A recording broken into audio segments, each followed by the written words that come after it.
को लिखना सीखा था।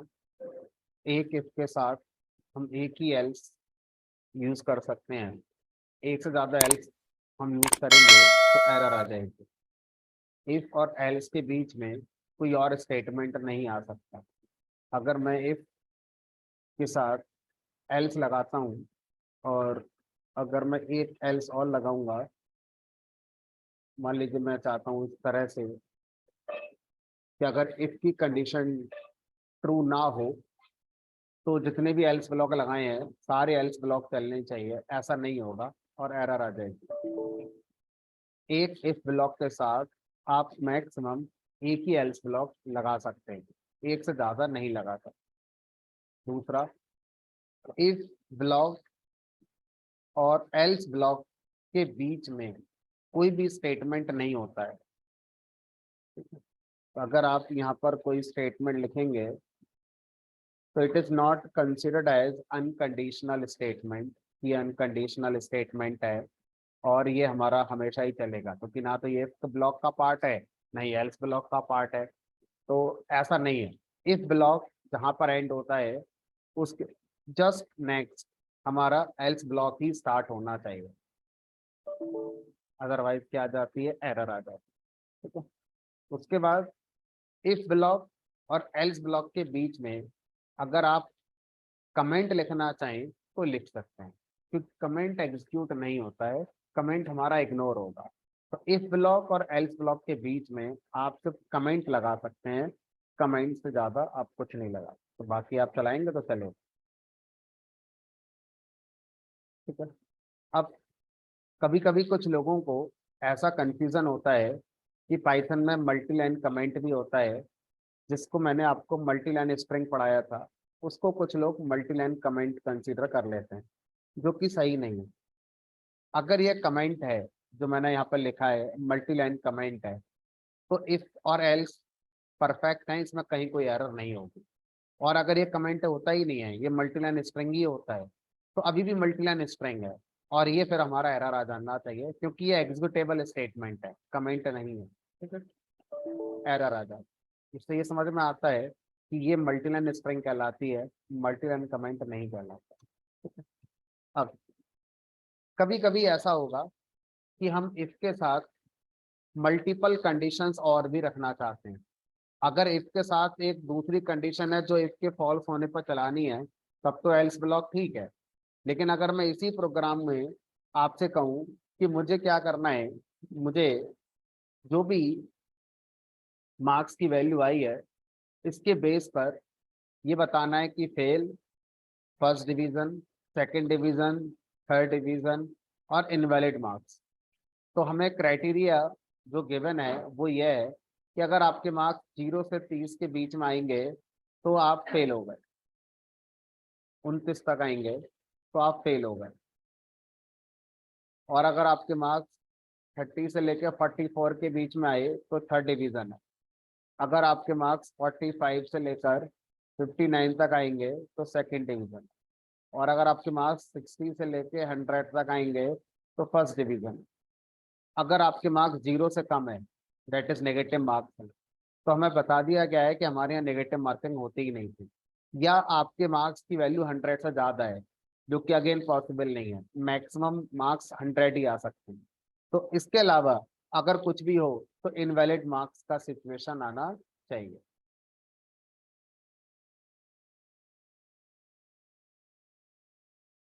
इनवैलिड मार्क्स, अगर कोई भी वैल्यू नेगेटिव है या आपकी वैल्यू ग्रेटर देन 100 है तो आपके इनवैलिड मार्क्स आने चाहिए। तो अब यहाँ पर कंडीशन तो सर कई सारी हो गई, 1 2 3 4 5 कंडीशन हो गई। तो जब मैं मल्टीपल कंडीशंस के साथ प्रोग्राम बनाता हूँ तो इफ में हम एक कंडीशन लिखेंगे अपनी, मान लीजिए if marks greater than equal to 0 and, तो अब यहाँ पर क्या लगाएंगे, लॉजिकल ऑपरेटर एंड लगाएंगे, क्योंकि हमें दोनों कंडीशन ट्रू रखनी है। एंड मार्क्स लेस देन 30, तो इसका मतलब है कि आप फेल हो गए। ये जो आपने कंडीशन बनाई है ये आपके फेल की हो गई। ठीक है। अब मैं ऐसा नहीं कह सकता एल्स, क्योंकि मेरे पास अभी 4 कंडीशन और हैं, थर्ड डिवीजन की है, सेकंड की है, फर्स्ट की है, ऐसे भी है। तो अब हमारे पास इफ के साथ दूसरा कॉम्बिनेशन आता है एलिफ। एलिफ में आप जितने चाहें उतने एलिफ लगा सकते हैं, और हर एलिफ के पास अपनी कंडीशन होती है। तो इस वाले एलिफ पर अपनी कंडीशन होगी, और यहाँ आपने लिख दिया, मान लीजिए marks is greater than equal to 30 and marks less than 45। तो इसका मतलब है कि आप थर्ड डिवीजन से पास हो गए।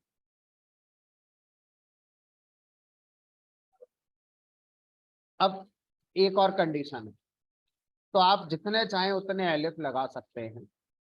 तो एक एलिफ और लगाया मैंने, और यहाँ पर लिखा marks is greater than equal to 45, marks is less than 60। उसके बाद यहाँ पर सेकंड डिवीजन में से एक और कंडीशन लगा दी, if marks greater than equal to 60 and less than equal to 100, तो आपकी फर्स्ट डिवीजन आई है। ठीक है, अब इसके बाद अगर आपके मार्क्स 0 से 100 के बीच में लाई नहीं कर रहे हैं, डेट मीन्स या तो आपके मार्क्स नेगेटिव होंगे या आपके मार्क्स 100 से ज्यादा होंगे। तो अब इनमें से अगर कोई ना चले, तो फिर हम इस पूरी हायरार्की में एल्स का यूज कर सकते हैं। तो ये जो एल्स है, ये इस वाले एफ का नहीं है, इस वाले एल एफ का नहीं है, ये पूरी जो हायरार्की है इसका है। जब इनमें से कोई नहीं ट्रू होगा तो फिर एल्स ब्लॉक चलेगा, और अगर इनमें से कोई भी ट्रू हो गया तो एल्स ब्लॉक फिर हमारा नहीं चलेगा। एल्स ब्लॉक लगाना कोई कंपलसरी नहीं है कि लगाना ही होगा, अगर आप नहीं लगाना चाहते हैं तो नहीं भी लगा सकते। ठीक है, बट हमारी प्रॉब्लम स्टेटमेंट में हमें रिक्वायर्ड है तो लगा देते हैं। और यहाँ लिख दिया हमने इनवैलिड मार्क्स। अब इस प्रोग्राम को रन करेंगे, मार्क्स की वैल्यू आपकी 21 आई है तो आप फेल हो गए। अगर 35 आई है तो थर्ड डिवीजन से पास हो गए आप। 57 है, सेकंड डिवीजन से पास हो गए। 87 है, फर्स्ट डिवीजन से पास हो गए। -5 है, इनवैलिड मार्क्स है। 100 से ज्यादा है तो भी इनवैलिड मार्क्स। तो इस तरह से हम क्या कर सकते हैं, इफ के साथ मल्टीपल एलिफ का कॉम्बिनेशन यूज कर सकते हैं। अब यहाँ पर इसके एग्जीक्यूशन फ्लो को समझना होगा। जब इफ कंडीशन सबसे पहले एग्जीक्यूट होती है और अगर ये ट्रू हो जाती है, तो फिर इनमें से कोई भी एग्जीक्यूट नहीं होगा। ठीक है, अगर ये कंडीशन फॉल्स होती है तो नेक्स्ट एलिफ कंडीशन को एग्जीक्यूट किया जाता है, और इसके एग्जीक्यूशन पर अगर ये ट्रू बनता है तो फिर अब आगे कोई भी एग्जीक्यूट नहीं होगा।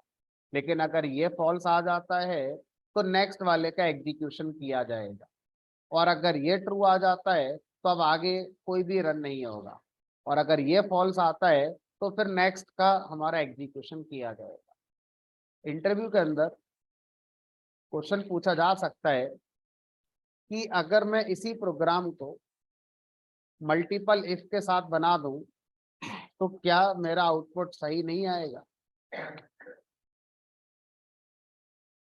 क्या ये सही नहीं है? अब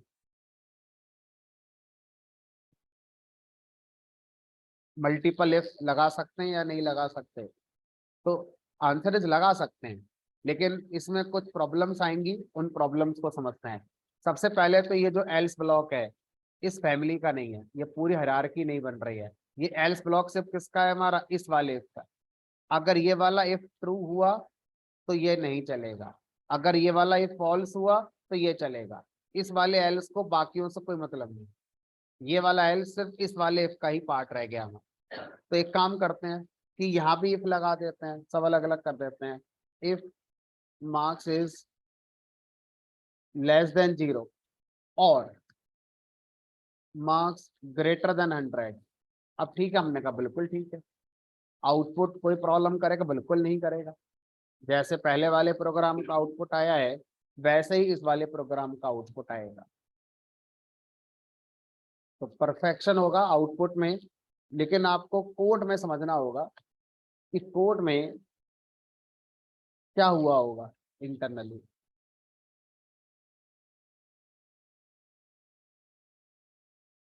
अब इन दोनों प्रोग्राम में दो तरह के डिफरेंस को हम लोग समझेंगे। सबसे पहला सिंटैक्टिकल, यानी कि सिंटैक्स वाइज क्या डिफरेंस होगा वो, और दूसरा कॉन्सेप्ट वाइज, कॉन्सेप्ट में क्या डिफरेंस। अगर मैं नंबर ऑफ लाइंस की बात करूं तो नंबर ऑफ लाइंस में कोई डिफरेंस नहीं है। 12 लाइन का प्रोग्राम ये है और 12 लाइन का प्रोग्राम ये है। अब सिंटैक्स में डिफरेंस समझते हैं पहले। जब हम इफ के साथ मल्टीपल इफ को कंबाइन करेंगे तो ये सब इंडिपेंडेंट होते हैं। किसी भी इफ को किसी दूसरे इफ से कोई रिलेशन नहीं होता है। इसका मतलब ये हुआ कि हर इफ के बीच में मैं जितने चाहूं उतने स्टेटमेंट लिख सकता हूं, कोई रोक टोक नहीं। यहाँ लिख दिया मैंने, यहाँ लगा दो।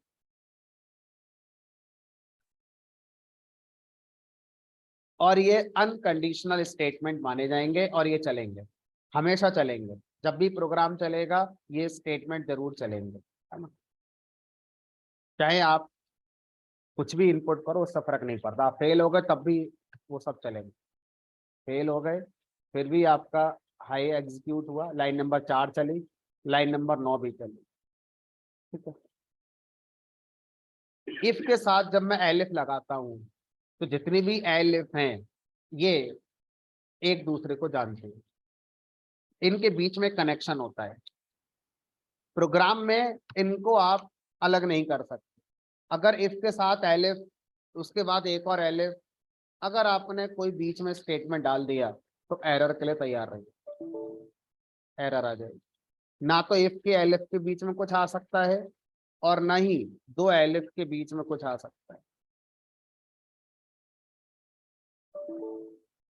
ये तो हो गया सिंटैक्स वाला डिफरेंस, ठीक है।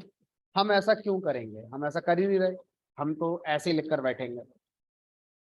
तो अभी तो मेरा आउटपुट एकदम फिट आएगा। हमने कहा दोनों प्रोग्राम से सेम आउटपुट आएगा, कहीं पे डिफरेंस नहीं आएगा। अब आती है लॉजिकल डिफरेंस की बात।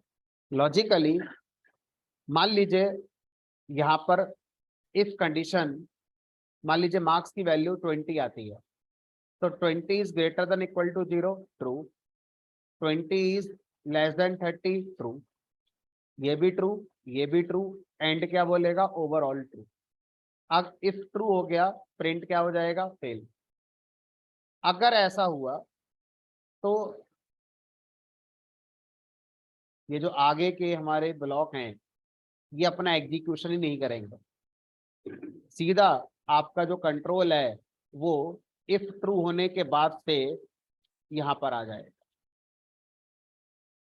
इनको कभी चेक ही नहीं किया गया होगा कि ये ट्रू हैं कि फॉल्स हैं, चेक ही नहीं होगा, ठीक है। लेकिन ऑन द अदर हैंड इस प्रोग्राम में मान लीजिए मार्क्स की वैल्यू 20 है और कंडीशन ट्रू हो गई, प्रिंट हो गया फेल। अब ये सब क्या बोलते हैं, हमें मतलब ही नहीं है कि सेकंड नंबर के इफ ने क्या बोला है क्या नहीं बोला है। सब एक दूसरे से अलग अलग हैं, किसी को किसी के बारे में नहीं पता। तो ये इफ चलेगा और जब ये चलेगा तो 20 is greater than 30, answer is false. अब ये फॉल्स होने की वजह से इफ के अंदर का ब्लॉक नहीं चला लेकिन इफ का एग्जीक्यूशन हुआ। तो इसमें तो टाइम खराब हुआ होगा इसको एग्जीक्यूट करने में, जबकि पता था कि भाई जब आप फेल हो गए हो तो आगे का होने का पॉसिबिलिटी ही नहीं है। लेकिन अलग अलग इफ क्या बोलते हैं हमें इससे मतलब नहीं है। अगर हम हैं इफ है अलग तो चलेगा। अब फॉल्स है या ट्रू है उसके हिसाब से इफ के ब्लॉक में क्या लिखा है वो चलेगा नहीं चलेगा वो डिसाइड होगा। ये वाला इफ ये भी चलेगा, वो कहेगा मुझे क्या मतलब पहले वाले से दूसरे वाले से, मैं तो अलग हूं, मैं भी चलूंगा। अगर मैं ट्रू हो गया तो मैं अपना ब्लॉक चलाऊंगा, मैं फॉल्स रहा तो अपना ब्लॉक नहीं चलाऊंगा। अब हमने जो मार्क्स इनपुट कराए हैं और जो कंडीशन लिखी है वो ऐसी है कि अगर ये ट्रू हो गई तो इनमें से कोई ट्रू होगी नहीं, लेकिन इंटरनली एग्जीक्यूट सारी होगी। यानी कि एग्जीक्यूशन टाइम इस वाली अप्रोच में मल्टीपल इफ वाली में ज्यादा लगा होगा और इस वाली में एग्जीक्यूशन टाइम आपका कम लगा होगा। हमेशा ऐसा होगा ऐसा भी नहीं है। सिचुएशन अगर मैं ऐसी क्रिएट कर दूं, यहाँ पर मार्क्स की वैल्यू -10 है, तो आप ये सोच रहे हैं कि सीधा कंट्रोल यहाँ पर आ जाएगा इनवैलिड मार्क्स पर, पहले इस वाले इफ को चलाया जाएगा, ये फॉल्स आया, इस वाले एलिफ से कहा जाएगा आप चलो, ये भी फॉल्स आएगा, फिर इस वाले से कहा जाएगा, ये भी फॉल्स आएगा। यानी कि पूरा टाइम लग रहा है, एलिफ में भी पूरा टाइम लग रहा है, कोई नहीं चला। अब इससे क्या बोलेगा, अब आप चलो, ठीक है। मार्क्स की वैल्यू नेगेटिव आई, फॉल्स, ये भी चलेगा, फॉल्स, ये भी चलेगा, फॉल्स, ये भी चलेगा, फॉल्स, ये चला, अब ट्रू आया, प्रिंट होगा इनवैलिड। तो जरूरी नहीं है कि इफ के साथ एलिफ एलिफ लगेगा तो हमेशा टाइम बचेगा। जो सबसे पहले ट्रू हो जाएगा उसके बाद के जो ब्लॉक है कंडीशनल वो एग्जीक्यूट नहीं होंगे, उनका टाइम बचेगा, है ना। अगर सारे फॉल्स आते जा रहे हैं और लास्ट वाले ही ट्रू आया है तो कोई टाइम नहीं बचा हमारा वहां, ठीक है। लेकिन चांस तो है, कभी तो बच सकता है। प्रोग्राम को मैं 10 बार रन कराऊंगा, 10 बार मार्क्स की वैल्यू क्या क्या आएगी मुझे क्या पता, हो सकता है कभी मेरा टाइम बहुत बचेगा, ठीक है। तो इसीलिए जब भी आपको मल्टीपल म्यूचुअली एक्सक्लूसिव कंडीशन चाहिए हो, लाइक रेडियो बटन, एक बार में एक ही चलेगा, ठीक है, तो आप इफ के साथ एलिफ लगाते हैं। और अगर आपको मल्टीपल इंडिपेंडेंट कंडीशन चाहिए होती हैं तो आप मल्टीपल इफ लगाते हैं, ठीक है, लाइक चेक बॉक्स, एक बार में एक से ज्यादा भी चल सकता है, ठीक है। तो इस तरह से कॉन्सेप्ट आता है हमारा इफ के साथ एलिफ। आगे बढ़ते हैं।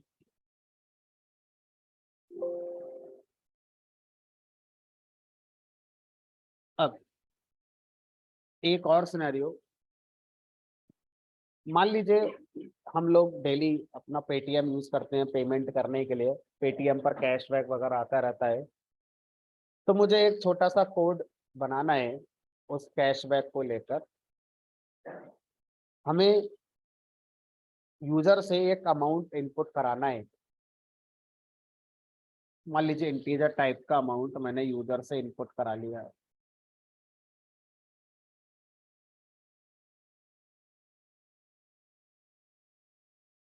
उसके बाद अगर ये अमाउंट की वैल्यू 1000 या 1000 से अबव है तो आप 50 का कैशबैक इमीडिएट दे दीजिए, और जो अब आप पेमेंट करेंगे वो -50 करके करेंगे।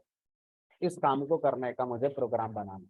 और अगर ये अमाउंट 1000 या 1000 से अबव नहीं है तो जितना भी अमाउंट है उतना ही आपको पेमेंट करवा देना है, ठीक है। तो अब मैं पेमेंट करने का कोई कोड नहीं लिख रहा हूँ, मतलब सिंपल एक मैसेज प्रिंट कर दूंगा।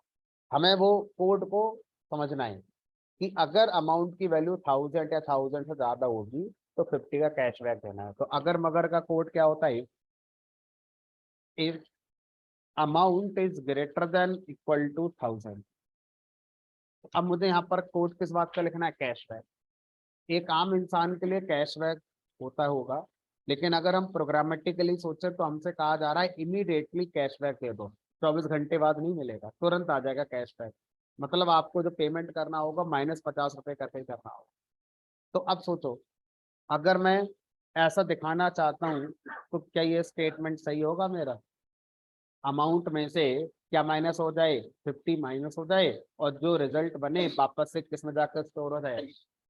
तो इसी को हम आसान भाषा में, यूजर की भाषा में कैशबैक कह सकते हैं। 50 का कैशबैक मिल गया मुझे, है ना। अब यहाँ पर एक मैसेज आप देना चाहें तो दे सकते, 50 कैशबैक एडिट। अब क्या हमें ये बताया गया कि अगर अमाउंट की वैल्यू 1000 से कम हो तो क्या करना है, पेनल्टी लगानी है, कोई टैक्स लगाना है? नहीं, ऐसा कुछ नहीं करना है। तो क्या करना, हमने कुछ करना ही नहीं है, नॉर्मल कोड को आगे बढ़ते रहो। सिर्फ एक ही कंडीशन है, दो कंडीशन ही नहीं है, दो होती हैं तो इफ के साथ एल्स लगाते हैं, और अगर एक ही कंडीशन है तो एल्स क्यों लगाएंगे, सिर्फ इफ से ही काम हो जाएगा। तो यहाँ पर हमसे कहा गया कि अगर ऐसा हो तो ये कर देना, नहीं तो अपना नॉर्मल कोड जैसे चल रहा है चलते रहे। इसके आगे आपको जो लिखना है वो लिखो अपना, हाय हेलो बाय, जो प्रिंट करना है वो प्रिंट कर। हमने काम करता ना, यहाँ पर लिख देते हैं फाइनल अमाउंट जो पे करना है वो। लाइन नंबर 5 अनकंडीशनल स्टेटमेंट है। प्रोग्राम अगर चला तो लाइन नंबर 5 का एग्जीक्यूशन डेफिनेटली होगा। अब लाइन नंबर 3 और 4 इस बात पे डिपेंड होगी कि भाई लाइन नंबर 2 की कंडीशन ट्रू है या नहीं है। अगर लाइन नंबर 2 पर कंडीशन ट्रू है तो 3 4 के बाद 5 चलेगी, और अगर लाइन नंबर 2 पर कंडीशन फॉल्स है तो सीधा 2 के बाद लाइन नंबर 5 चलेगी। ठीक है, इसका मतलब कैशबैक का इफेक्ट लाइन नंबर 5 पे हो भी सकता है और नहीं भी हो सकता है। ठीक है, देखो मैंने लिखा है यहाँ पर 200 रुपये। इसके हिसाब से इसकी कंडीशन फॉल्स है, लाइन नंबर 3 का एग्जीक्यूशन नहीं होगा, 4 का नहीं होगा, 5 का तो फिर भी होगा, तो जितना अमाउंट है उतना ही पे कर दो। कहने का मतलब प्रोग्राम में ये होगा कि आपका फाइनल अमाउंट इतना ही बना। अब अगर इस प्रोग्राम को रन कराते हैं और 1200 रुपये का अमाउंट है, 50 का कैश मिलेगा, अब आप 1150 रुपये पे कर दो। तो ऐसी कई सिचुएशन हो सकती हैं जहां पर अकेला इफ ही काम करता है। हमेशा इफ के साथ एल्स आता है ऐसा जरूरी नहीं है, ज्यादा बार ऐसी सिचुएशन होती है, बट हमेशा ऐसी होगी जरूरी नहीं है। तो ये वो एग्जांपल है जहां पर सिर्फ इफ से ही काम हो जाएगा, एल्स की जरूरत ही नहीं। अकेला एल्स कभी नहीं हो सकता, एल्स होने के लिए इफ होना जरूरी है, अकेला इफ हो सकता है।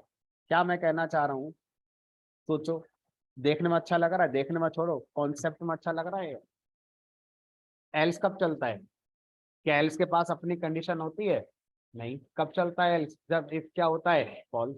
कहाँ है? तो हमने ये सोचा कि जब अकेला इफ आ सकता है तो अकेला एल्स भी आ सकता होगा, तो ऐसा सोचना हमारा गलत था।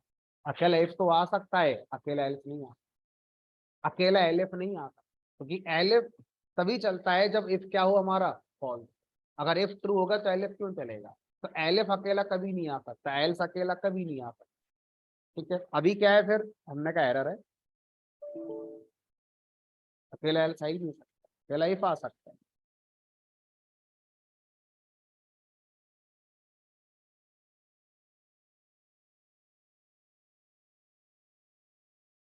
तो अब अगर इसी प्रोग्राम को और आगे एक्सटेंड किया जाए,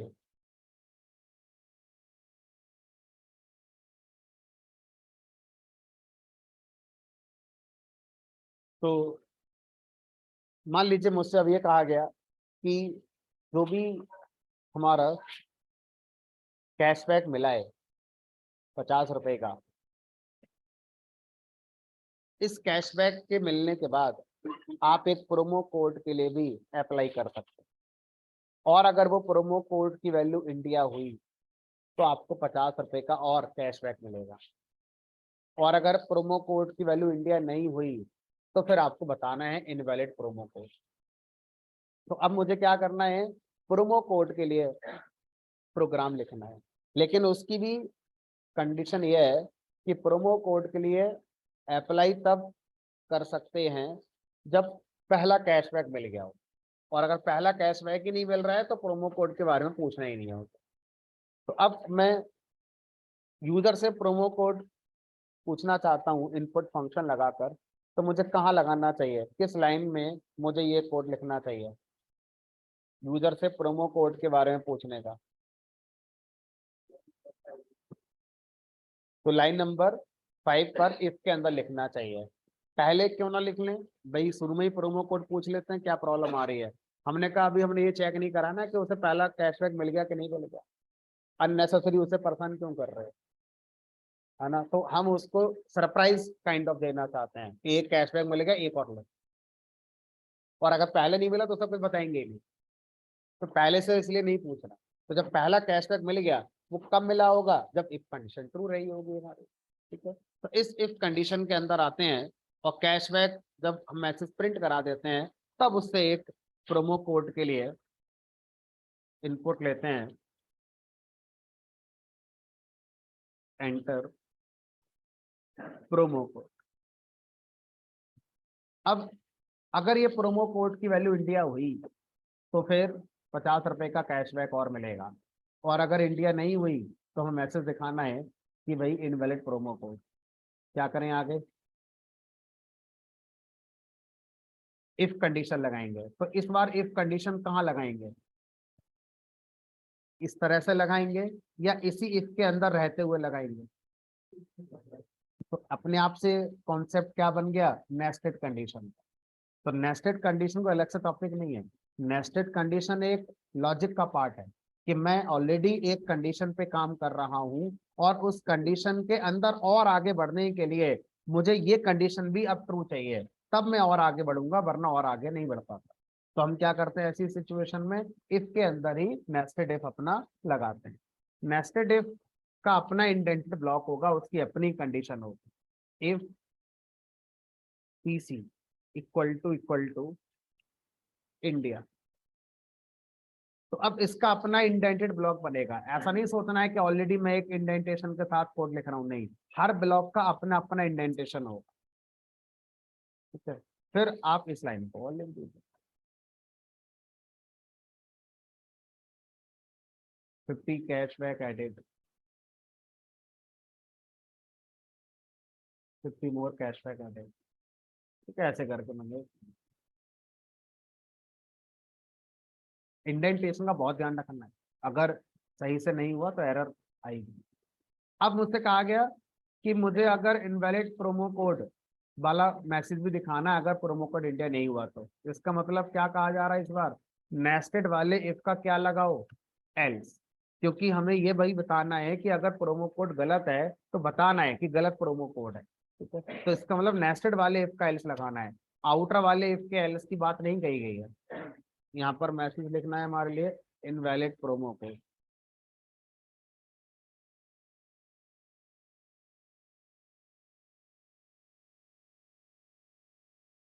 बाकी बस इतना ही रखना। सोचो अगर आप 600 रुपए का पेमेंट करोगे तो पहले कैशबैक नहीं मिलेगा तो प्रोमो कोड की बात ही नहीं आएगी, इतना ही पे करना है आप।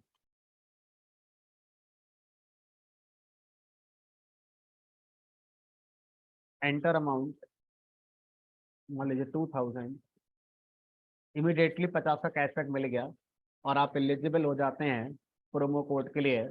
प्रोग्राम प्रोमो कोड की वैल्यू पूछेगा, 50 का कैशबैक मिल गया और प्रोमो कोड आपको बताना है।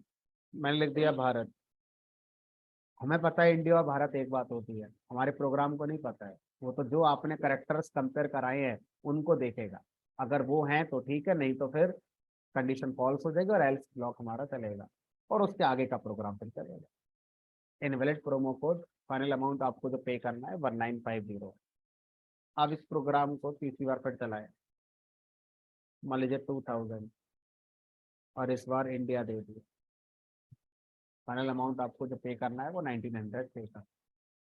इस तरह से हमने यहाँ पर नेस्टेड कंडीशन के कॉन्सेप्ट को सीखा।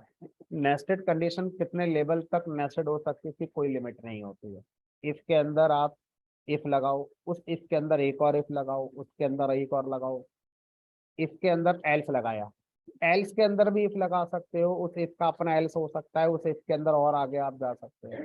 तो नेस्टेड इफ किसी ब्लॉक के अंदर लगाया जा सकता है, इफ के अंदर भी इफ आ सकता है, एल्स के अंदर भी इफ आ सकता है, एलिफ के अंदर भी इफ आ सकता है। कहीं पर भी आप इफ को यूज कर सकते हैं। इफ को यूज करने के लिए कोई ऐसा नहीं है कि आपको यहाँ पर होना ही पड़ेगा। ठीक, चलिए, तो ये हमारा पहली तरह की कंडीशन का कॉन्सेप्ट कंप्लीट हो जाता है, जो कि हमारा था इफ कंडीशन। और इफ कंडीशन के साथ जो चीजें थी वो हमारी हैं। अगर इसको मैं फिर से क्विकली रिवाइज कर दूं,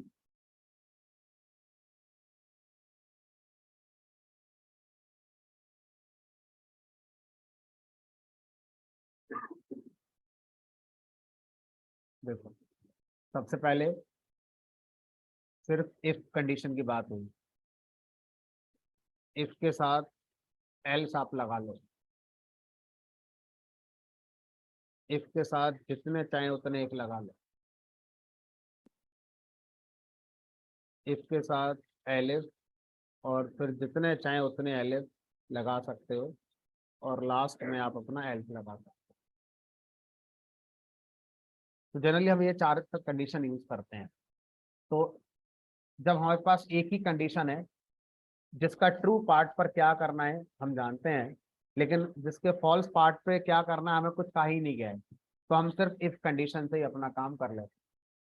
ठीक है, एक ही कंडीशन हमारे पास अगर है, ठीक है, सिंगल कंडीशन।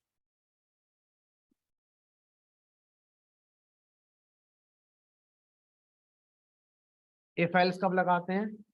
जब हमारे पास दो कंडीशन होती हैं और वो दोनों कैसी हैं, आपस में रिलेटेड है। ठीक है, एक के ट्रू होने पर दूसरे नहीं चलानी है, एक के फॉल्स होने पर दूसरे चलानी ही है। जैसे मेरे पास कोई भी कॉइन है, मान लीजिए 2 रुपए का, 1 रुपए का, 5 रुपए का सिक्का है, उसको मैंने टॉस करा, मैंने उसको उछाला।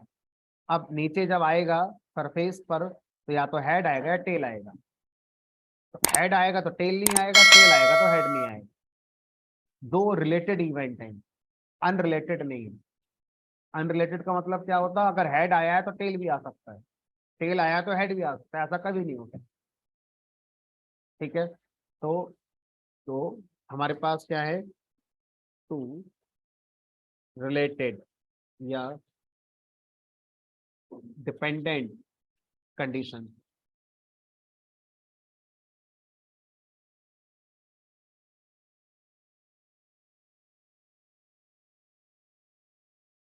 तो हम इसके साथ एल्स का यूज करते हैं जब आपके पास मल्टीपल इंडिपेंडेंट कंडीशन, तो आप मल्टीपल इफ का यूज करते हैं। जब आपके पास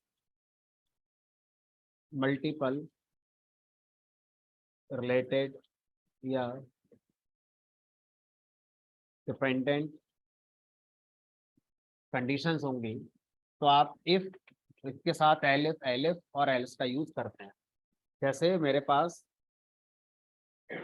जो डाइस है लूडो का, लूडो जो खेल होता है उसका डाइस है, उसका पासा है। अब उसके पासे पर 6 बातें होती हैं। अब मैंने उसको थ्रो किया, तो टॉप पर कोई एक ही आएगा। अगर टॉप पर 3 आया है तो बाकी 5 नहीं आ सकते। अगर टॉप पर मान लीजिए 4 आया है तो बाकी 5 फिर नहीं आ सकते। तो अगर हम टॉप को फोकस करें, साइड को नहीं, तो वो टॉप पर कोई एक ही हो सकता है। अगर कोई एक आ गया तो बाकी 5 नहीं आ सकते एक समय में। अब ये थोड़ी कहेंगे दोबारा थ्रो करेंगे तो कुछ और आ सकता है, वो तो आ ही सकता है। बात हो रही है एक समय में। भाई एक प्रोग्राम का एग्जीक्यूशन एक समय को रिप्रेजेंट करता है। तो मैंने अपने प्रोग्राम में इफ एलिफ एलिफ लगाए, मैं प्रोग्राम को 5 बार रन करूंगा, तो 5 बार अलग अलग हमारा कंडीशन रन हो सकती है, डिपेंड करेगा इनपुट क्या आ रहा है। तो वही चीज क्या है, 5 बार मैंने थ्रो करा पासा, तो 5 बार टॉप पर कुछ भी आ सकता है, लेकिन जो आएगा फिर बाकी नहीं आ सकते उसी समय। तो उस केस में हम क्या यूज करेंगे? इसके साथ एलिफ एलिफ एलिफ का यूज करते हैं। और जब आपके पास मल्टीपल इंडिपेंडेंट कंडीशंस हैं, तो फिर आप क्या कर सकते हैं? तो आप यहाँ पर इफ का यूज कर सकते हैं।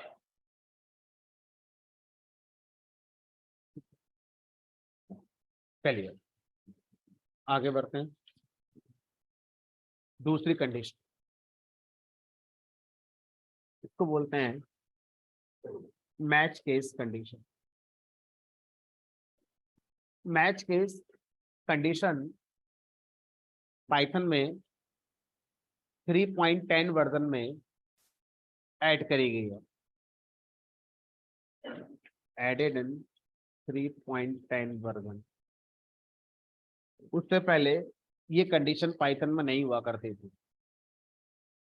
इस कंडीशन का यूज हम जनरली तब करते हैं जब हमें बराबर कंपैरिजन का सिचुएशन हो, ग्रेटर देन लेस देन वाली ना हो। जब मेरे पास कंपैरिजन करके मतलब ऐसे कंडीशन बनानी है जहां पर कंपैरिजन जो होगा वो बराबर का मैच करेगा। जैसे एक सबसे आसान एग्जांपल इसको समझने का, आप कस्टमर केयर को कॉल करते हैं, तो वहां पर ऑप्शन आते हैं, press 1 for this, press 2 for this, press 3 for this, press 4 for this. अब वहां पर मुझे वो सॉफ्टवेयर बनाना है जो इस चीज को मैनेज कर रहा है, तो ये भी तो इफ एल्स ही बनेगा फिर। जो ये आईवीआर के सॉफ्टवेयर है कस्टमर केयर वाले, तो ये सॉफ्टवेयर भी तो कंडीशन से ही बनते होंगे। यूजर ने क्या प्रेस करा उसके हिसाब से उनकी कंडीशन चलती होगी, उसके हिसाब से आगे चीजें कॉल को डाइवर्ट करते होंगे। तो वहां पर अब क्या करेंगे, if option equal to 1 then do this, elif option equal to 2 then do this. अब यहाँ पर जो कंपैरिजन हो रहा है वो डबल इक्वली का तो होगा, ग्रेटर देन लेस देन का तो होगा नहीं।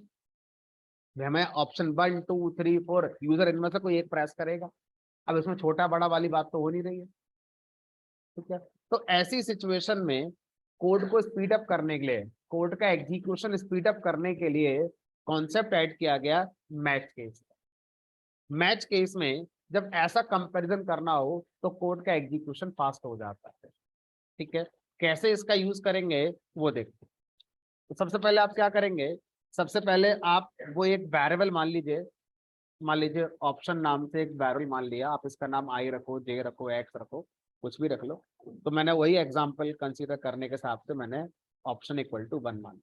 ऑप्शन की वैल्यू अब क्या क्या हो सकती है, मान लीजिए यूजर से आएगी, तो यूजर क्या क्या दे सकता है, 1 दे सकता है, 2 दे सकता है, 3 दे सकता है, तो हमें पता होना चाहिए कि क्या क्या इसमें आ सकता है, ठीक है।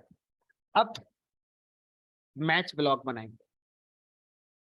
मैच ब्लॉक में इस वेरिएबल को पास करेंगे एज आर्गुमेंट, जो पैरेंथेसिस हैं यहाँ पर हम पास करेंगे इस वेरिएबल के लिए जो हमारे ऑप्शन को रिप्रेजेंट कर रहा है। मैच ब्लॉक बनेगा। अब मैच ब्लॉक के अंदर आपको उतने ही केस ब्लॉक बनाने हैं जो आपकी पॉसिबल वैल्यूज हैं जो इस वेरिएबल में आ सकते हैं। तो कैसे लिखेंगे, केस कीवर्ड का यूज करेंगे, केस 1। अब केस 1 का अपना ब्लॉक, जो लॉजिक लिखना है वो अपना लिख। अभी मैं सिर्फ एक प्रिंट करा देता हूँ, मान लीजिए प्रिंट करा दिया मैंने। अब और क्या पॉसिबिलिटी थी इस ओपीटी वेरिएबल माने का, हमने कहा 1 2 भी आ सकता है, तो यहाँ लिखेंगे केस 2, प्रिंट कर दिया नहीं। और क्या आ सकता है, हमने कहा केस 3 भी आ सकता है, या चलो ऐसे कर देते, press 1 for English, press 2 for Hindi, दो ही आ सकते हैं अभी तो। उसके अलावा हमने कहा उसके अलावा ऑप्शन ही नहीं है कोई, दो ही आ सकते हैं, या तो 1 आएगा या 2 आएगा। अब यूजर का की पैड है वो तो कुछ भी प्रेस कर सकता है, 3 4 5 कुछ भी करे उसका मन। तो अब अगर इन दोनों में से कोई भी केस नहीं चला तो आप बताइए क्या एल्स जैसा कुछ चाहते हैं। अगर आप एल्स जैसा कुछ चाहते हैं तो एक स्पेशल केस होगा अंडरस्कोर। अंडरस्कोर केस तब चलता है जब आपके बताए गए केस में से कोई भी केस मैच नहीं हुआ। अगर कोई भी केस मैच हो गया तो फिर अंडरस्कोर वाला केस नहीं चलेगा, it is like else condition, ठीक है। तो आप यहाँ पर लिख सकते हैं इनवैलिड सिलेक्शन। अब आप इसकी वैल्यू मान लो अभी मैनुअली दे दो,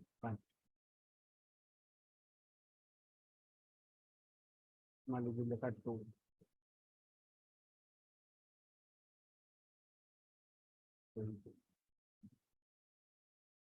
ऐसा जरूरी भी नहीं है कि अंडरस्कोर वाला केस लगाना ही पड़ेगा। आप देखो आप लगाना चाहते हो कि नहीं लगाना चाहते हो, मान लीजिए मैंने नहीं लगाया होता और ऐसी सिचुएशन होती, पता ही नहीं चलेगा क्या हो रहा है प्रोग्राम में। तो लगाएंगे, कई बार ऐसी नीड होगी, लगाना जरूरी है ऐसा कोई सिंटैक्स नहीं। जिन लोगों ने कभी सी जावा पढ़ी है, ये डिक्टो स्विच केस वाला कॉन्सेप्ट है, सिर्फ स्विच का नाम बदल कर उन्होंने मैच कर दिया। वहां पर हर केस पे ब्रेक लगाना पड़ता था, नहीं तो सारे केस चलते थे। यहाँ पर ब्रेक की जरूरत ही नहीं है, कोई एक ही केस चलेगा, एक से ज्यादा केस नहीं चलता, ठीक है। वहां पर कोई केस मैच ना होने पर डिफॉल्ट केस होता था, यहाँ पर डिफॉल्ट को हटाकर अंडरस्कोर केस बना दिया।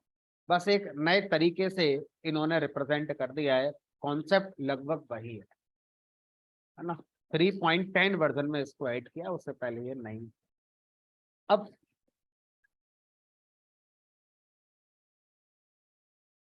मान लीजिए कई बार ऐसा हो सकता है कि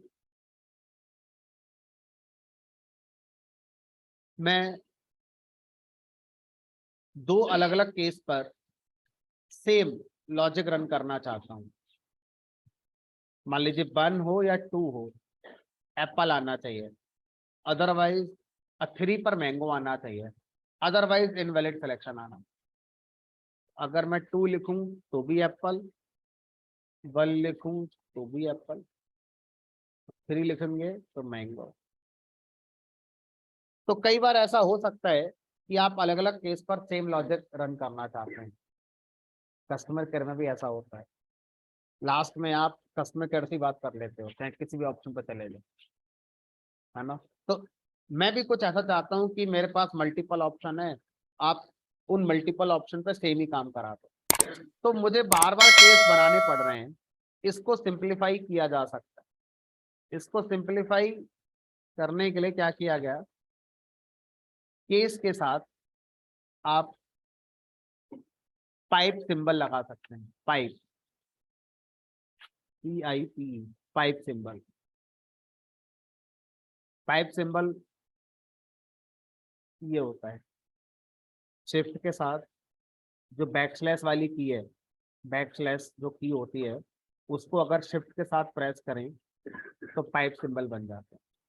तो पाइप सिंबल केस में और वाला काम करता है, और वाला 1 और 2 ऐसे करके इसको पढ़ सकते हैं। तो यहाँ पर लॉजिकल और नहीं चलेगा, ठीक है। तो आप यहाँ पर पाइप सिंबल का यूज करते हैं, तो ये और वाला साइंस देता है, केस 1 और 2।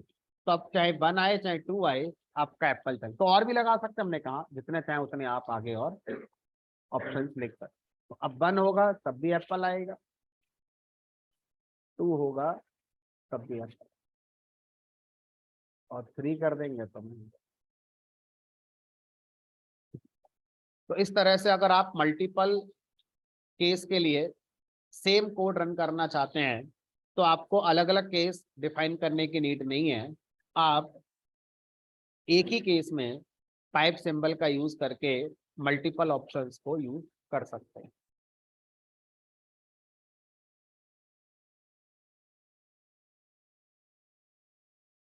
अब बताइए इसका आउटपुट क्या आएगा,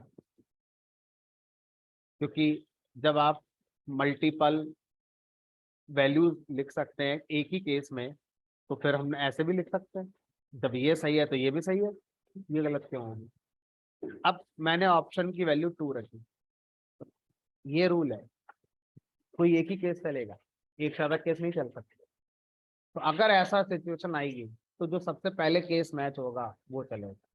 तो सबसे पहले जो केस मैच हो रहा है उससे क्या मैसेज प्रिंट होगा हमारा, एप्पल। तो ऑप्शन की वैल्यू 2 पर हमारा क्या आएगा, एप्पल, मैंगो नहीं आएगा। 3 पर मैंगो ही आएगा। तो आपको ऐसा नहीं करना चाहिए, ऐसा हम कभी नहीं करेंगे। ऐसा बस इंटरव्यू के अंदर पूछा जाता है कि अगर ऐसा हो जाए तो कौन सा वाला केस रन होगा, जो पहले मैच होगा वो हमारा रन होगा। टॉप टू बॉटम जो आपने केस लिखे हुए हैं उनमें जो पहले मैच हो रहा होगा वो हमारा एग्जीक्यूट है, ठीक है।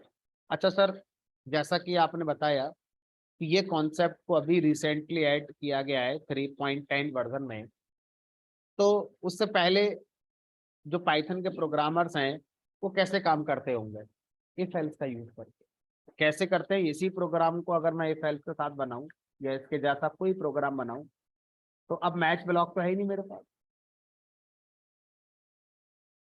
क्या लगाऊंगा, इफ,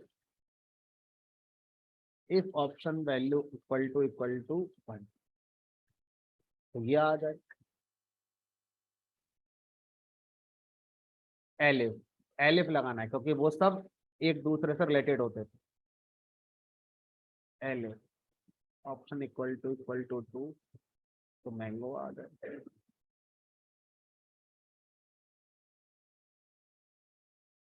एल इनवैलिड वाला, तो काम तो हो ही रहा था, बस लिखने का एक नजरिया थोड़ा सा दूसरा दे दिया गया कि आप ऐसे भी लिख सकते हैं जिससे कि कोड लिखने में आसानी होगी, कोड की रीडेबिलिटी थोड़ी बेटर हो जाएगी।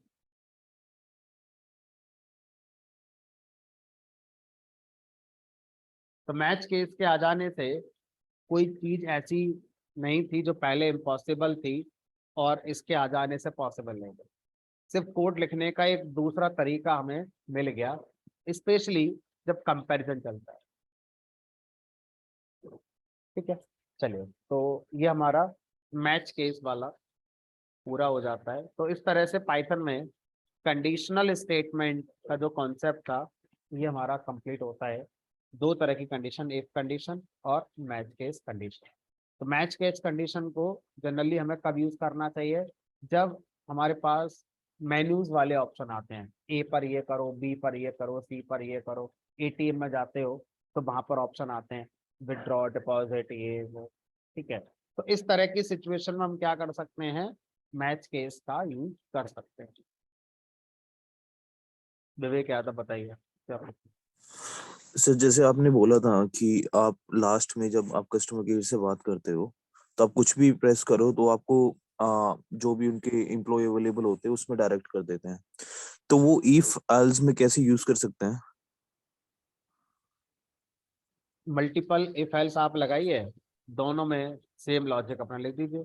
जैसे ये लिख दिया, अब चाहे आप 1 प्रेस करो चाहे 2 प्रेस करो, दोनों में सेम ही लॉजिक लिख दिया गया।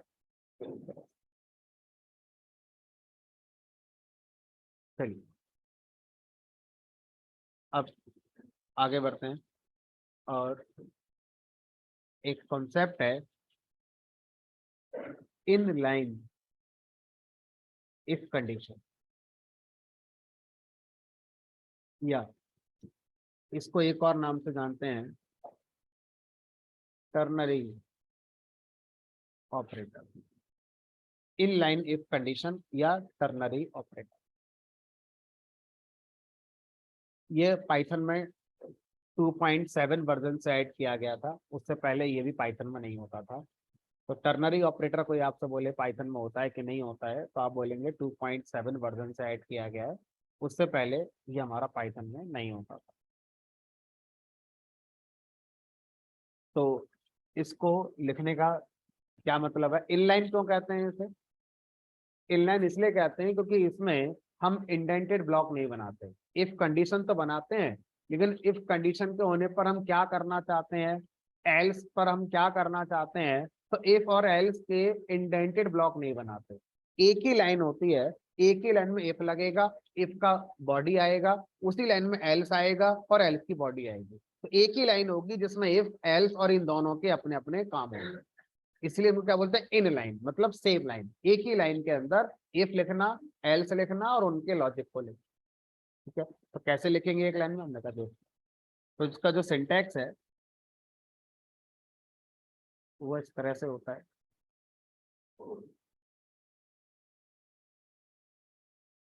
ट्रू एक्सप्रेशन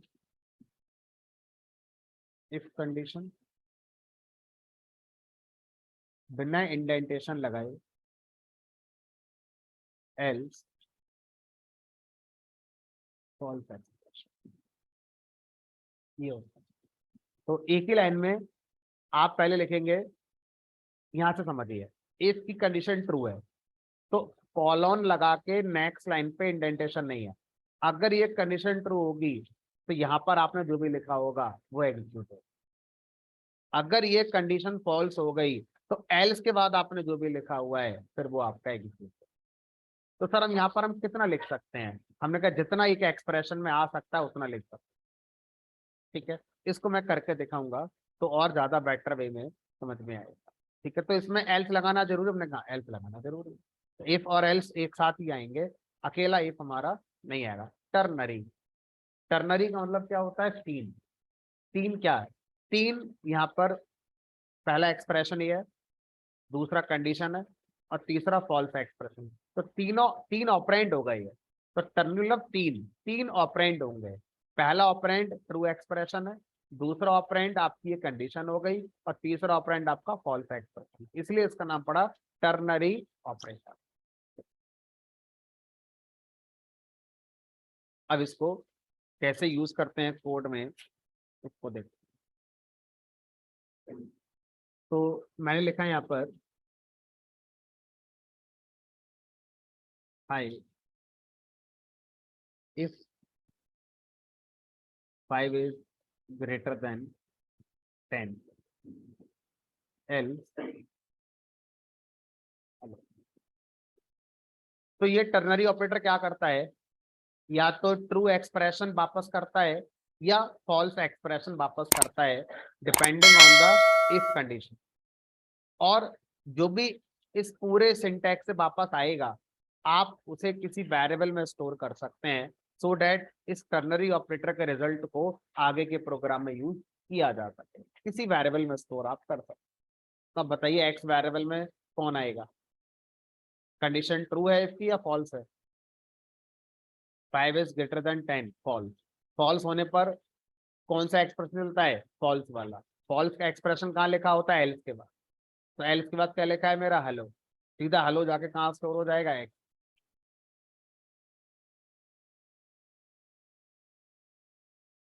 एक्सप्रेशन इसलिए कहते हैं क्योंकि ये जरूरी नहीं है सिंगल वैल्यू, ये कोई एक्सप्रेशन हो सकता है 2 मल्टीप्लाई 5। तो अब कंडीशन अभी भी फॉल्स है तो ये एक्सप्रेशन रन होगा, 10 10 जाके एक्स में स्टोर हो जाएगा। तो ये दोनों वैल्यू जो ट्रू और फॉल्स एक्सप्रेशन है ये किसी भी तरह के हो सकते हैं, जरूरी नहीं है दोनों स्ट्रिंग होने चाहिए या स्ट्रिंग होना ही चाहिए, एक इंटीजर, एक फ्लोट, एक स्ट्रिंग, कुछ भी हो सकता है, जो आपका मन करता है वो हो सकता है। जरूरी नहीं है कि टर्नरी ऑपरेटर को जो रिजल्ट बनता है उसको एक वेरिएबल में स्टोर करना ही होगा, आप सीधे प्रिंट में भी आप लगाना चाहो तो लगा सकते हो ना। तो मैंने यहाँ पे लिख दिया प्रिंट इवन इफ, अब यहाँ पर कोई नंबर मैंने यूजर से इनपुट ले लिया,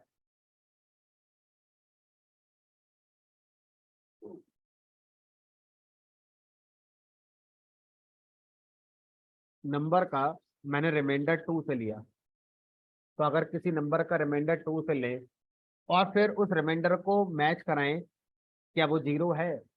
अगर ऐसा है तो इसका मतलब क्या है? वो नंबर 2 से पूरी तरह से डिविजिबल है, इसका मतलब है वो नंबर इवन नंबर। तो अगर ये कंडीशन 2 होगी तो ये रिटर्न होगा किसके लिए? प्रिंट के लिए। तो प्रिंट क्या प्रिंट कर देगा? इवन। और अगर ये कंडीशन फॉल्स हुई तो मैं एल्स लगाकर यहाँ से क्या वापस करा देता हूँ? false। एक ही लाइन में इवन ऑड का प्रोग्राम बनकर तैयार हो गया।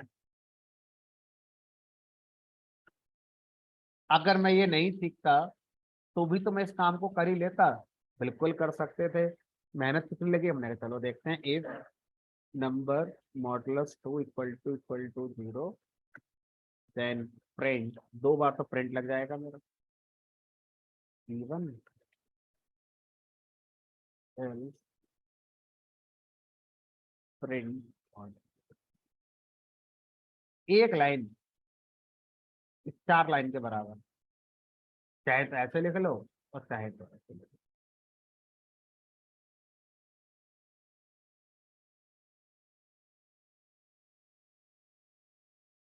तो पाइथन ने से बनाई क्यों? यही बढ़िया, यही पढ़ो, यही पढ़ाओ, इसकी जरूरत ही क्या है? अरे ये ब्लॉक है, इसमें आप जितना चाहें उतना कोड लिख सकते हैं, कोई मना थोड़ी कर देगा आपको। यहाँ थोड़ी देख लोगे, आप जितना चाहें उतना एक एक्सप्रेशन लिख सकते हो। अगर आपका लॉजिक एक एक्सप्रेशन में आ सकता है तो आपके लिए शॉर्टकट हो गया ये। और आप कह रहे हो नहीं मेरा जो कंडीशन ट्रू या फॉल्स का लॉजिक है वो एक एक्सप्रेशन नहीं आएगा, मैं तो 4 5 6 लाइन लगाऊंगा, तो फिर आपके लिए ये नहीं है, फिर आप ऐसे ही लिखो जैसे लिख रहे थे। ठीक है, तो ये स्पेशल केस है कि अगर आपका ट्रू कंडीशन सिंगल एक्सप्रेशन में आ जाती है तो आप यहाँ आए और इसके बारे में सोचें। अगर वो सिंगल एक्सप्रेशन में नहीं आ पा रही है तो आप ब्लॉक बनाएं, ब्लॉक में आपको पूरी जगह मिलती है, जितना चाहें उतना कोड लिखें, अपना काम करना है। तो इसका मतलब तो ये शॉर्ट हैंड हो गया है ना। तो जो टर्नरी ऑपरेटर है या इनलाइन इफ है ये सिर्फ एक शॉर्ट हैंड है किसका? जो हमारा इंडेंटेड इफ एल्स होता है। इसमें भी कोई इम्पॉसिबल काम को पॉसिबल नहीं करा है, ऐसा नहीं है कि इसी की वजह से ही पॉसिबल हो पाए, इसके बिना भी सारे काम हो रहे हैं हमारे, कोई दिक्कत नहीं। लेकिन इंटरव्यू में जब आप जाओगे तो वो हमेशा ऑप्टिमाइजेशन वर्ड को पकड़ कर बैठ जाती है। ऑप्टिमाइजेशन 3 तरह का होता है, पहला नंबर ऑफ लाइंस कम होनी चाहिए, दूसरा प्रोग्राम का एग्जीक्यूशन टाइम कम होना चाहिए, तीसरा मेमोरी का कंजप्शन कम होना चाहिए। आप आउटपुट ला रहे हैं ये पहला टारगेट होना चाहिए, आउटपुट आने के बाद दूसरा टारगेट ऑप्टिमाइजेशन होना चाहिए। ठीक है, तो उस केस में आपको टर्नरी ऑपरेटर की याद आती है कोड को ऑप्टिमाइज करेंगे। सोचो अगर मैं इस तरह के 4-5 इफ एल्स लगा रहा हूँ तो एक 4 लाइन का लगेगा, मान लीजिए 5 लगाई तो 20 लाइन हो गई। और अगर मैं उन्हीं काम को टर्नरी से कर दूंगा तो फिर 4 ही लाइन लगेंगी, 16 लाइन का कोड बचा लिया आपने। तो जब बड़े बड़े कोड बनते हैं तो बहुत काम में आते हैं ये। 10 लाइन के प्रोग्राम में आपको इनकी वैल्यू समझ में नहीं आ रही है तो 10 लाइन का प्रोग्राम नहीं। जब हजारों लाइन के प्रोग्राम बनते हैं तो 1000 लाइन हुई कैसे, है ना, वहां तक बात ही क्यों पहुंची अगर आपने शुरू से ऐसा सोचा होता तो सिर्फ अकेला ये नहीं है, इसके जैसे कई टॉपिक है पाइथन में जो 5-5 लाइन के कोड को एक एक लाइन में कन्वर्ट कर देते हैं। हाईली रिकमेंडेड कोडिंग स्टाइल होता है उन सब तरीकों का यूज किया जाए कोड लिखते समय, प्रोजेक्ट बनाते समय। ठीक है, चलिए, तो ये हमारा कंडीशन वाला कॉन्सेप्ट पूरा हो जाता है। कंडीशन से रिलेटेड मैं आपको कुछ प्रैक्टिस क्वेश्चन जिनको हम असाइनमेंट कहते हैं शेयर करूंगा जो आपको बनाकर मुझे देंगे। और यहाँ पर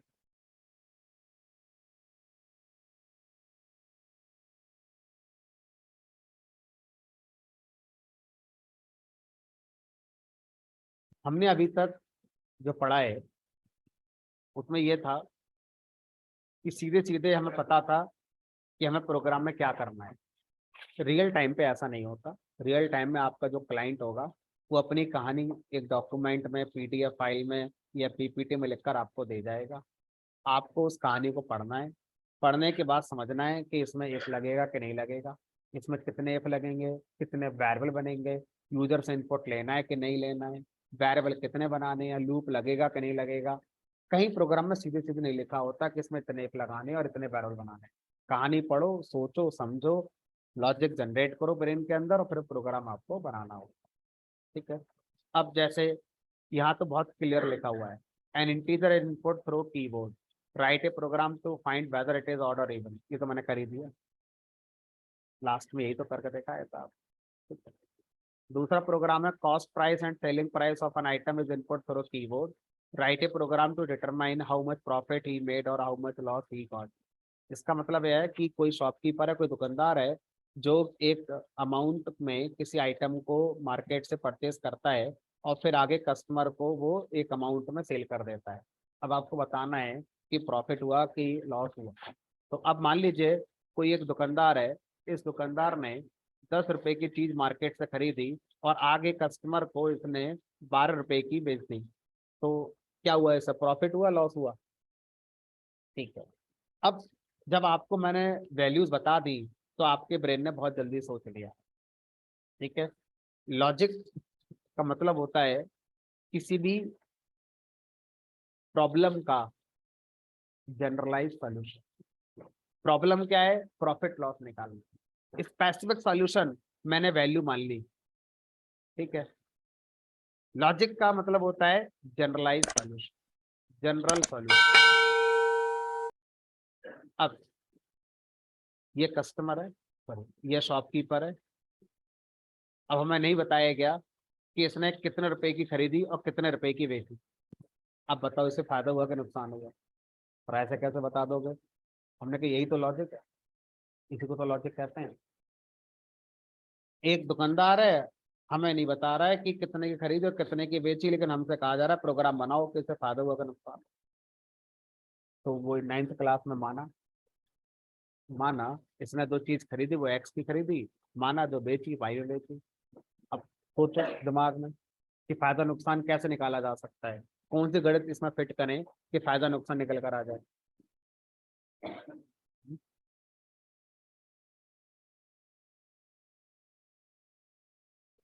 तो अगर मैं वाई में से एक्स को घटा दूं जिसमें बेचा माइनस खरीदा, तो जो निकल कर आएगा वो डिफरेंस आ जाएगा।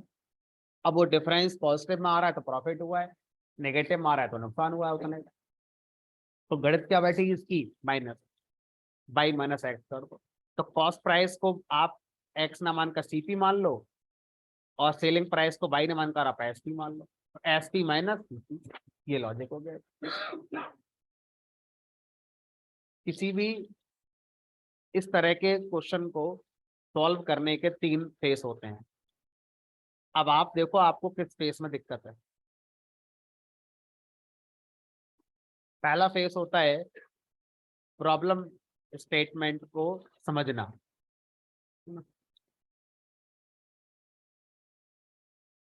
कि क्या कहा जा रहा है।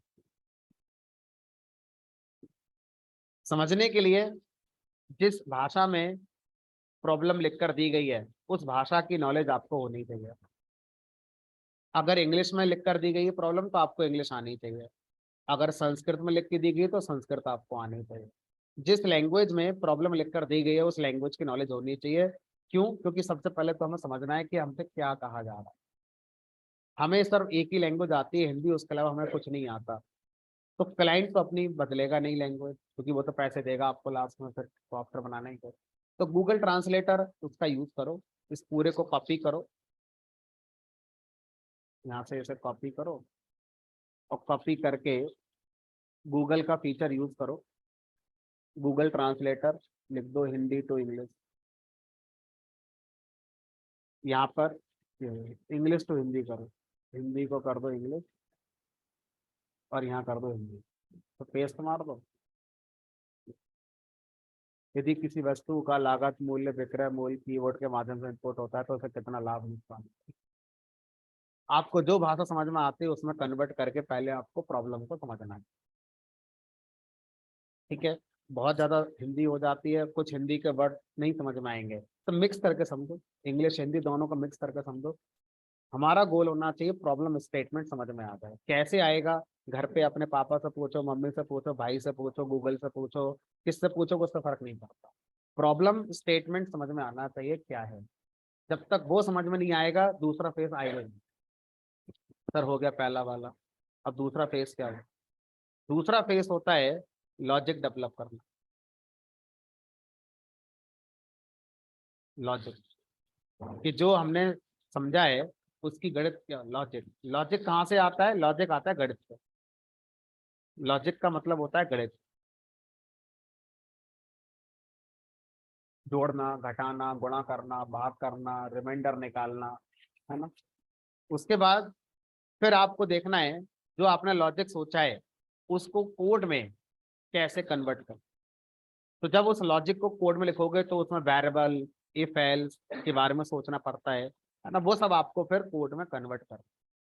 सबसे ज्यादा 80% समस्याएं यहाँ पर होती है, क्योंकि ये सबसे आसान होता है जिसको मैं आपको पढ़ा रहा हूँ। पाइथन लैंग्वेज, पाइथन लैंग्वेज यहाँ पर आती है। इससे पहले 80% जो समस्याएं हैं वो हैं जो हम पढ़ ही नहीं रहे हैं। पहला ये फेस है, दूसरा ये फेस है। इसका समाधान मैंने आपको बता दिया, गूगल ट्रांसलेटर है, आपके फैमिली मेंबर हो सकते हैं। इसका समाधान कहाँ से आएगा, लॉजिक कैसे बनेगा, उसके लिए प्रैक्टिस प्रैक्टिस एंड प्रैक्टिस करनी होगी। सूडोकू खेलो, रोज सूडोकू खेला करो, उससे क्या होगा, रीजनिंग डेवलप होगी। सूडोकू खेल पता है क्या होता है ना? नहीं पता है तो गूगल पर सर्च करना सूडोकू खेल क्या होता है। इसे डेली खेलो। इसके डिफिकल्टी लेवल होते हैं, level 0, level 1, level 2, level 3। Level 0 पे आपके एफर्ट ना के बराबर लगेंगे, आप कर लोगे, कॉन्फिडेंस बढ़ेगा थोड़ा। फिर अगले लेवल पर जाओ, डिफिकल्टी लेवल बढ़ जाएगा, फिर आपको थोड़ा सा चैलेंज आएगा कि हो क्यों नहीं रहा मुझसे ये, फिर आप कर लोगे, थोड़ा टाइम लगाओगे कर लोगे। तो ये वाला खेल खेला करो, सुडोकू वाला। इससे क्या होगा, इससे आपकी रीजनिंग की जो एक कैपेबिलिटी होती है वो थोड़ा सा इंक्रीज होगी। शकुंतला देवी की एक बुक आती है पजल्स की, गणित की पजल्स की बुक आती है, शकुंतला देवी राइट अराउंड। उस बुक को पढ़ो, उसमें डेली 5 पजल अपनी पढ़ो, उसके सॉल्यूशन भी वहां पर हो सकते हैं। उससे क्या होगा, ब्रेन को इनपुट मिलेगा कि रीजनिंग क्या होती है, लॉजिक किस तरह से डेवलप हो। उसके बाद फिर गणित थोड़ी बहुत तो आती होगी। गणित का मतलब बेसिक गणित होती है, कोई मैं आपको डिफरेंशिएशन इंटीग्रेशन की बात नहीं कह रहा हूँ, है ना। बेसिक गणित की बात कर रहा हूँ, जोड़ना, घटाना, गुणा करना, भाग करना, पावर निकालना, रिमाइंडर निकालना, बस इतना ही। इसी सारे लॉजिक बन जाते हैं, इससे ज्यादा कुछ नहीं। लेकिन समझना है, जैसे मैंने बोला कैशबैक, तो कैशबैक सुनते ही ब्रेन को हिट करना चाहिए क्या, माइनस। कैशबैक का मतलब माइनस होता है ना। तो ये आ गया दो पहलू। फिर तीसरा सबसे आसान है, अगर ये दोनों आपने पार कर लिए तो तीसरा आप कर ही लोगे। प्रोग्राम लिखो, चलाकर देखा, पहली बार में सिंटैक्स एरर आ सकती है, सिंटैक्स एरर आप दूर कर लो। उसके बाद प्रोग्राम जिस पर्पस के लिए लिखा था पर्पस पूरा नहीं हो रहा हो तो आप प्रोग्राम में चेंज करोगे, फिर चला कर देखो, फिर लिखो, फिर चला कर देखो। तो एक प्रोग्राम बनाने में सही हो सकता है कि आपको 1 घंटा लग जाए, 2 घंटा लग जाए लगाना, क्योंकि यही तो पढ़ने आ रहे हैं, है ना। तो शुरू में आपको लॉजिक बनाने में टाइम लगेगा। मैं ऐसा नहीं कह रहा कि एक दिन में या 5 मिनट में एक प्रोग्राम हो जाएगा और आधा घंटे में सारे हो जाएंगे, ऐसा हो भी सकता है। और ऐसा भी हो सकता है कि एक ही प्रोग्राम एक दिन ले गया, लगने दो, कोई बात नहीं, सीख रहे हो। गाड़ी चलाना सीखते हो तो 15 दिन ऐसे सीखते हो, पहले गियर, दूसरा गियर, तीसरा गियर, 15 दिन बाद 5वें गियर लग जाता है अपने। पहले दिन नहीं सोचते 5वीं गियर में चलाएंगे कार और 100 की स्पीड पे चलाएंगे, तो आप पढ़ाई में भी ऐसा क्यों सोच रहे हो? चलिए।